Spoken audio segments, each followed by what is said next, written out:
I know we want to talk about this because the term turbo deaths has now been deemed to be an anti-vax conspiracy theory. There's two things that are happening. One is there are more people dying from cancer. There are more cancers even in an individual person. Somebody's immune system is either downregulated or dysregulated so that the cancer cells that we create every day are allowed to grow. There comes a point, though, where a tumor, if it's a tumor, needs a blood supply to grow fast. So as far as the fast-growing turbo aspect of it, it needs a blood supply to bring nutrients so that it can grow fast. So now you're talking about what's called angiogenesis, the creation of new blood vessels to feed that tumor. And this is what I'm writing right now, an article that I'm writing. It's not just the malignancies, neoplasms. It's also the benign neoplasms because they need to grow. They need angiogenesis too. And there's something called granulation tissue. If you have a wound or something, granulation tissue starts growing. That's also growing turbo. So you have three things that are going fast: malignant cancer, benign cancer, or benign tumors, and this granulation tissue. And I'll show pictures of it that are kind of gross in my article when I write it. It's almost done. The fact that things are growing really fast, something is creating angiogenesis. And I don't like to talk about the SV40 promoter and the genetics that are the DNA contamination that was found in the vaccines by Kevin McKernan and all the work he's done. Those are the people I talk to often. There were a number of reports and people were retweeting it, thinking it was an indication of the jibby jab being the culprit. Increased cancer in young people. And so, but most people didn't read at least the specific Daily Mail article or this Yale Medicine, where it talks about increased cancer in young people. But it says, but cancers aged 30 to 44 rose 1.7 each year from 2012 to 2019. The increase highlights the need for more screening in younger women. The bottom line, this might not be exactly the right article, but what people were saying was the increased cancer in young people, they were measuring it pre-2021.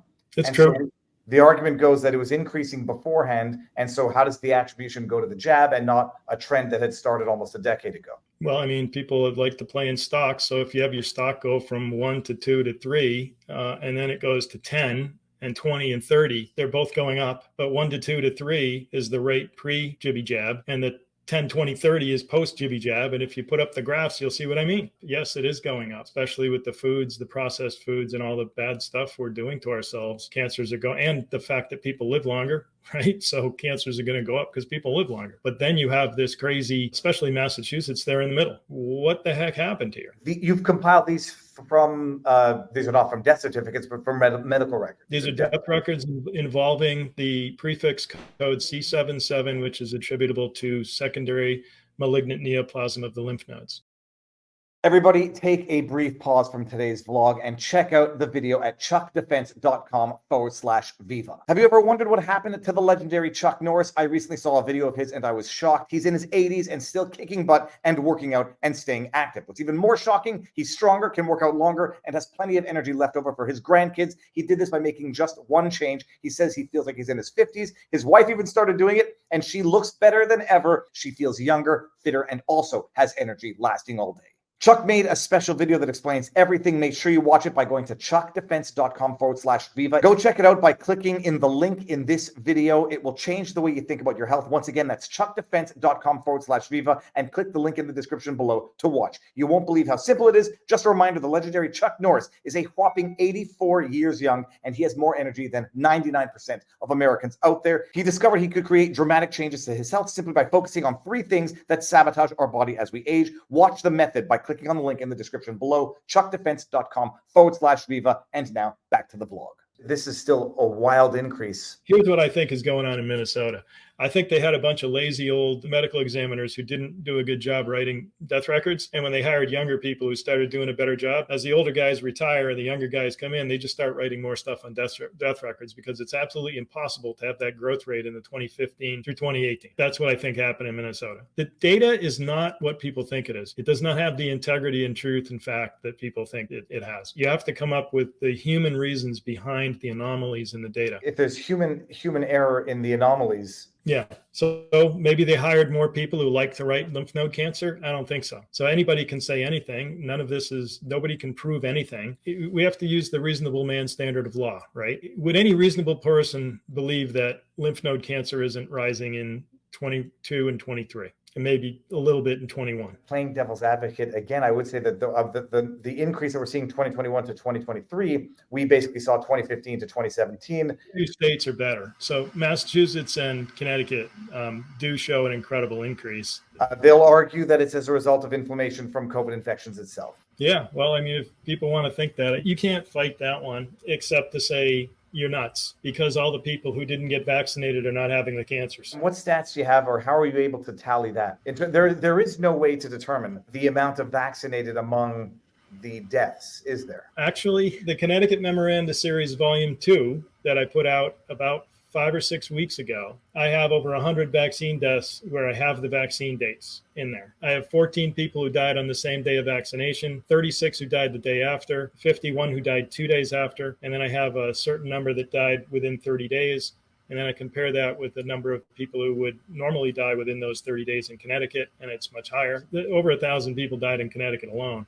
But I have the names of people in there. I have what they died from, and I have the vaccination dates. Yeah, I'll bring up acute renal failure. We're going to have the same discussion with this as with the others. I mean, we can definitely see it. Interesting on this one, pretty much. I mean, you can deduce whatever you want from the number, but it's clear that there's less in 2023 than in 2022. This is the biggest killer. People need to understand that sudden kidney failure, that means you didn't have a problem before. It's not chronic. Chronic is N1-8. This is N1-7, acute. So you didn't have a problem. All of a sudden you have a problem and you die with this ailment. What this translates to and extrapolates to is 155,000 excess acute renal failure deaths alone in the United States, going down to ages of teenage years. They killed a lot of people. And I say they killed because this can only have been done by man. This was not done by COVID. I have some really complicated graphs that show that it did not happen in the first wave of COVID, except in Massachusetts, where Beth Israel Deaconess Hospital and Medical Center was the trial for remdesivir. According to systemic review of meta-analysis of randomized clinical trials,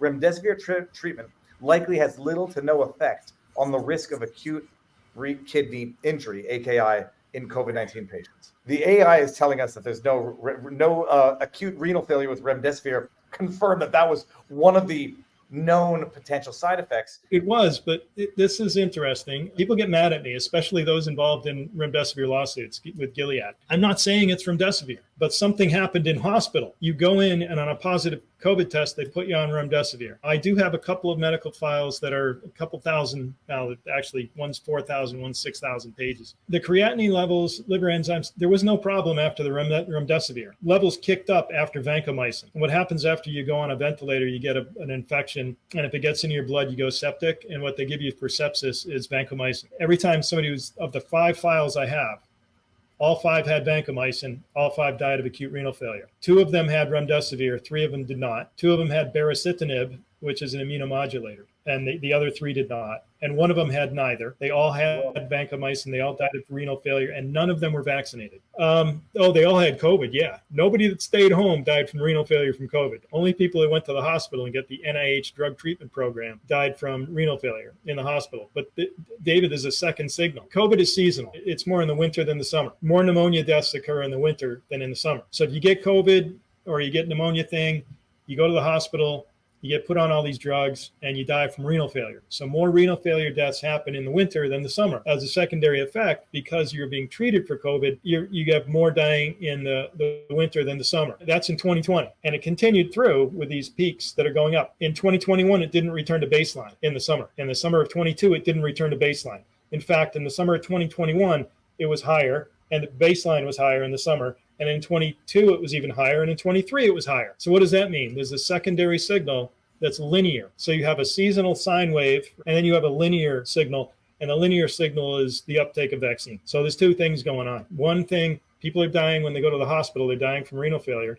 And another thing is potentially the vaccine involved. And it wasn't COVID. And I prove it in the graphs. It was not COVID. The renal failure correlation is actually, stunning. I'll tell you how stunning it is. It's the greatest life loss in 100 years in the United States, including the purported COVID deaths, because those deaths are over 80. And these are younger people. So the life years lost from acute renal failure is bigger than H1N1, bigger than Hong Kong flu, polio, smallpox. The only thing bigger in the United States in the last 100 years is World War II. How come nobody's talking about this? What is the average age for the renal failure deaths? I didn't do it that way. I used individual age groups, Okay. And I used the average within the individual age groups and looked at the differences. So I don't have that calculation. There's definitely an increase across the board from 2020 to 2021. 2021, they didn't have the jab just yet. When I divide by the number of total all-cause deaths, because there were an extra 9,000 people who died within 9 weeks, mid-March to mid-June in Massachusetts in 2020, those people died with a lot of extra stuff, including sudden kidney failure and pneumonia and heart attack, and everything else went up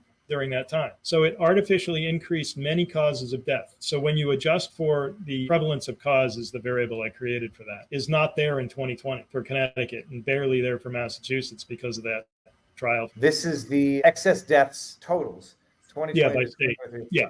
Okay. Yeah. Is this, if we're going to say that one is the most shocking that you've discovered in your compilation, is this it? Yeah. This if you divide by the total population of the United States compared to the population of these 3 states, you get 155,000 excess deaths. There's 2,400 in Minnesota, 3,500 in Massachusetts, and 1,700 in Connecticut. I mean, that's huge.